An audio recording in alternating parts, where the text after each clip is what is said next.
नमस्कार प्रणाम भैया। आम गायक छोट मोट गली का किशन प्रताप। आप लोग के समाज में जौन गाना चला था गौला गाना गाओ तानी समर भैया के, अगर पसंद आई तो चैनल के सब्सक्राइब और लाइक जरूर कर जा, बढ़िया लगी जरूर।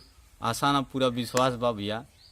हाँ काहे ना रही, हर गायकन के तो यह रहला भैया, हमरों के हुए बा। तो सुनी आई समर भैया के हमरे गाना भैया, बड़ा झकझोर देले भाई गाना, पूरा एकदम मजे का। तो ले ही सुनी।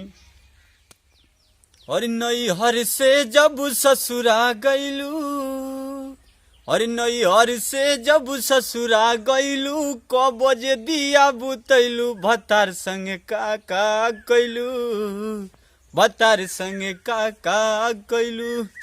अरे लाजो न लागे तोहे पूछे में आई सन बात हो। अरे कैसे बोलम के कोरा सुतैलू, क बजे दिया बुतैलू, भतार संग का कैलू, भतार संग का कैलू। और 4 दिन में चमके लागल चेहरा पे लाई, और गीजर में सैया के नहैनी डे नाइट।